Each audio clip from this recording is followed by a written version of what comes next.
இன்னும் 3 நாட்கள் மட்டும்தான் இருக்கிறது.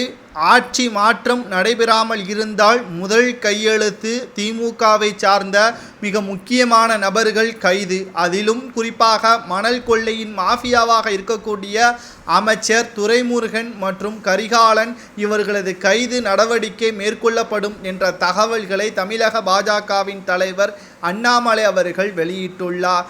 இத்தனை ஆண்டுகள் காத்திருந்தது நடைபெறப் போகிறதா அல்லது மத்தியில் ஆட்சி மாற்றம் நிகழுமா என்பதை இந்த வீடியோவில் நாம் பார்க்கலாம்.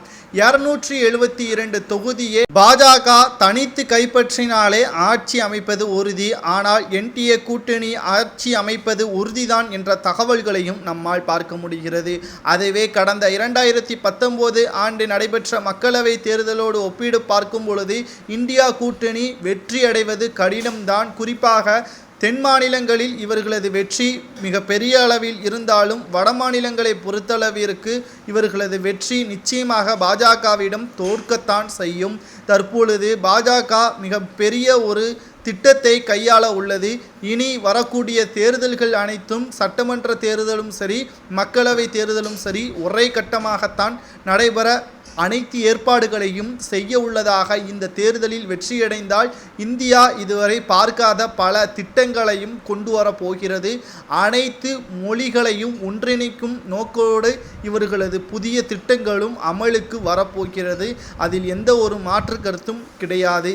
சரி, அது ஒரு பக்கம் இருக்க தமிழகத்தில் பாஜக எந்த அளவிற்கு மாற்றத்தை கொண்டு வரும் என்று நாம் பார்க்குமேயானால் தேர்தல் முடிவுகள் முதலாவது அறிவிப்பு பிரதமர் மோடி அவர்களுக்கு சொல்லப்போகின்ற இடமே தமிழகம்தான். அதுவும் கன்னியாகுமரி தான்.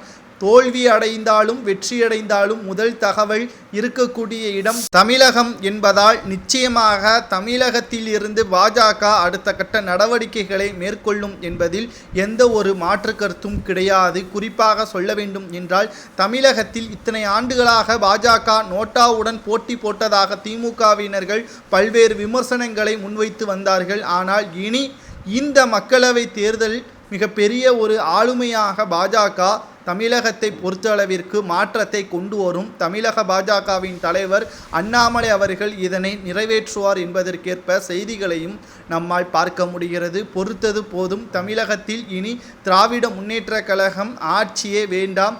மேலும் திட்டம் தீட்டி அமைச்சர்கள் கூண்டோடு கைது நடவடிக்கை மேற்கொள்வதற்கும் தமிழக பாஜகவின் தலைவர் அண்ணாமலை அவர்கள் செய்து முடித்து விட்டார்.